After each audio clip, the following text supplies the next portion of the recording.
कि देशभक्ति में और समाज सुधारण में कोई कमी नहीं थी, पूरा समर्पित आदमी था।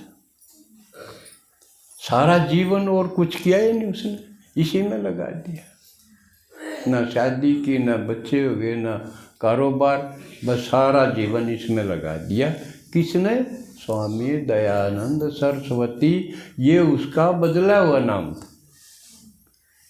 असली नाम उसका था मूलशंकर। गुजरात के साधारण ब्राह्मण घर में जन्म हुआ था उसका, लेकिन उसके माँ बाप शिव जी के भगत थे। तो शिवरात्रि को वो मंदिर में गए, साथ ही वो बच्चा भी चला गया, के नाम था मूलशंकर। तो वहाँ चढ़ावा था, तरह तरह के पकवान भी थे और सब कीर्तन कर रहे थे। कीर्तन करते करते सो गए और तो धीरे धीरे नींद इसने आ गई, इसने देख के उसने आ गई, सारे नींद में चले गए। पर यूँ बच्चा ना सोवा, यूँ देखे तो जो चढ़ावा था उस पर चूहे आगे वह खान लागे उस चढ़ाव ने, जो शिव जी खातिर लाए थे मंदिर में। तो छोटा बच्चा के संकल्प उठे कि यूँ तो भगवान का तो ये खराब करें हैं, झूठा करें, तो यूँ तो भगवान तो कौन है। देखो उसके ये आगे के असली भगवान तो और है, यूँ तो कोई नहीं, यूँ अपना भोजन ने भी नहीं बचा पा रहा। उसके बाद उसने घर त्याग कर दिया और वो निकल पड़ा असली शिव जी की खोज में। लेकिन ढूंढते ढूंढते शास्त्रों का अध्ययन किया उसने, खूब वेदों का किया। सारे आर्य समाजी न्यू तो कहीं जाएंगे वेद पढ़ो वेद पढ़ो,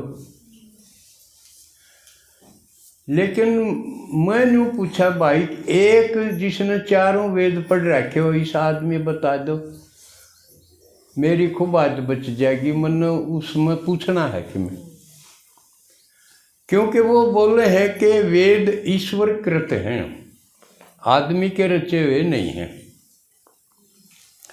तो जब वेद ईश्वर ने रचे हैं तो ईश्वर ने यूरा भी जरूर बताया होगा अपने तक पहुँचने का,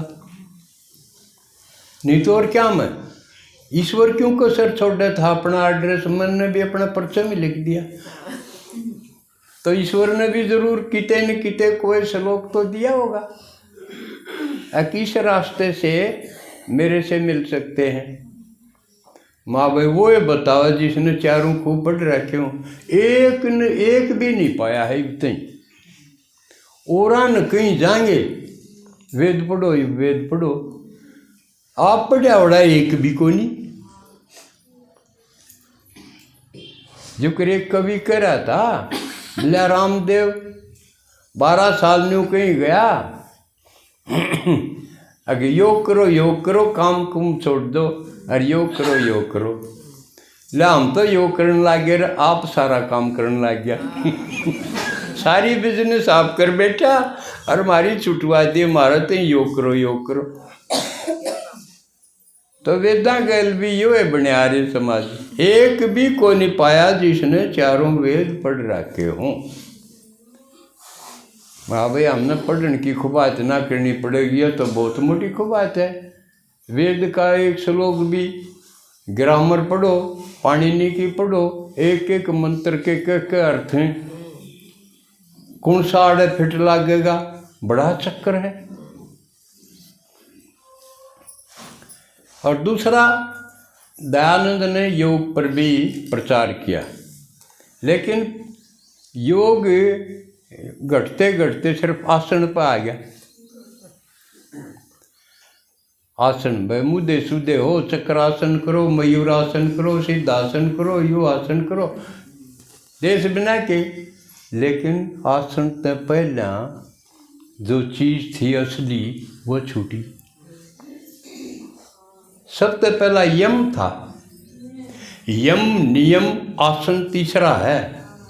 अष्टांग योग में आसन का तीसरा स्थान है। और यम के है सत्य, अहिंसा, ब्रह्मचर्य, अस्त्र, अपरिग्रह। ये 5 चीज यम के अंदर हैं कि पहले इनका पालन होना चाहिए जब योग की तरफ आगे बढ़ो। लेकिन कोई नहीं बताता इसमें ना सत्य। अब सत्य बोलना तो मुश्किल बात है, जिसा देखा उसा कवर। कोई नहीं इसके ऊपर। अहिंसा पर कोई नहीं। रोज पीड़ा देवे किसी न किसी ने, वचन से भी कर्म से भी, संकल्प से तो करें मार के सोए सब पड़ोसी ने। ना सत्य, ना अहिंसा, ना ब्रह्मचर्य और ना अपरिग्रह। अपरिग्रह का मतलब है घना जोड़ो न। अस्ते है किसी के बिना पूछे चीज न लो दूसरे की, इसने अस्ते बोले। और अपरिग्रह बोले हैं जिसने अपनी आवश्यकता से फालतू जोड़ो ना। ये 5 चीज हैं यम में। नियम में अगली चीज है शुद्धिकरण। भीतर की बाहर की सफाई, सारी नेति धोती न्योली क्रियाएं। तो ये सारी छोड़ दी क्योंकि एक भी ना पाओ फिर करने। सारे बसे भाई मुद्दे सुदे आसन करो। इस तरह के प्राणायाम 2 चीज़ों पर रुक गया, आसन पर और प्राणायाम पर। आसन बता दिया ना, यूँ मुद्दे हो शुद्ध सड़क तान खड़े हो जाओ कर ये आसन है। प्राणायाम है सांस पर, पेट ने खींचो हैं, नास ने बीचो, कदे इसने।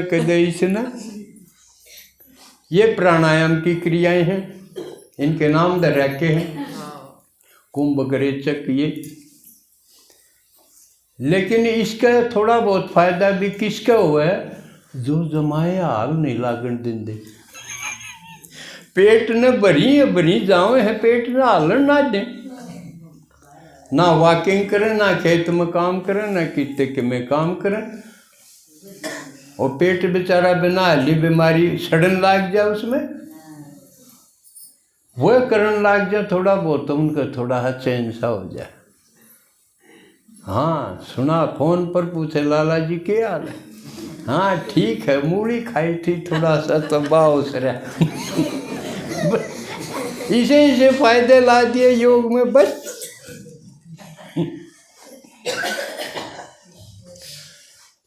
लेकिन दयानंद निकला था शिव जी की खोज में। आगे महात्मा एक मिल गया, अंधा गुरु। क्या नाम था उसका? हैं? ना, और उसका गुरु था वो बिरजानंद। हाँ अजीत भाई बिरजानंद था। वैसे अंधा था, वैसे ज्ञाता था वो शास्त्रों का। उसने बताया शिव जी ने तो पाछे देखिए समाज की क्या हालत हो रही। विशेषकर विधवाओं की हालत बहुत खराब थी। बेमेल विवाह और विधवा विवाह, ये नारी जाति पर बहुत खतरनाक थी। और ये प्रेमचंद के साहित्य में तो प्रचुर मात्रा में, आप जिसने पढ़ा है वो जाने हैं।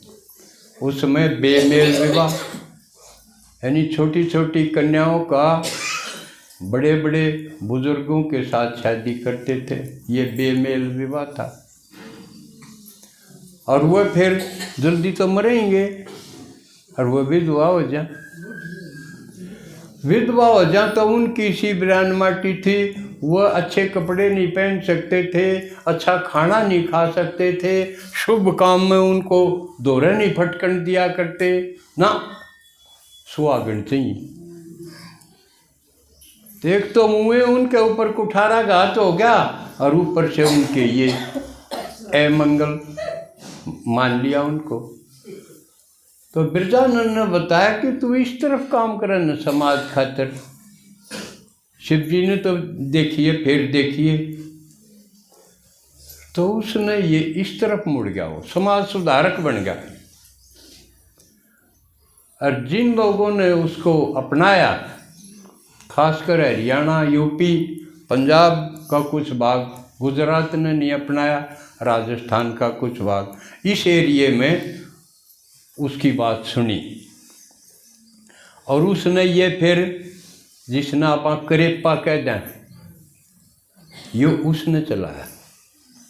अकेले घुट घुट के नहीं मरना चाहिए, मर गया तो मर गया, उसका क्यों खोट से, नहीं तो उसके बाल पाड़ा कर दे, अब तेरी वजह तो मर गया, यू मरे अपनी आई और पहला सती प्रथा थी। तो इस तरफ दयानंद ने काम किया कि पुनर्विवाह का इनको भी हक मिलना चाहिए। लेकिन सारी सतों से रजोतमों में सब पंथ गुजरते हैं, उसकी वजह से नई समस्याएं पैदा होगी समाज में।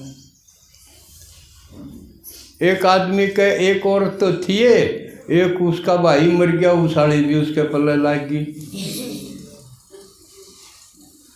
एक पत्नी प्रथा की बजाय बहुपत्नी प्रथा शुरू होगी,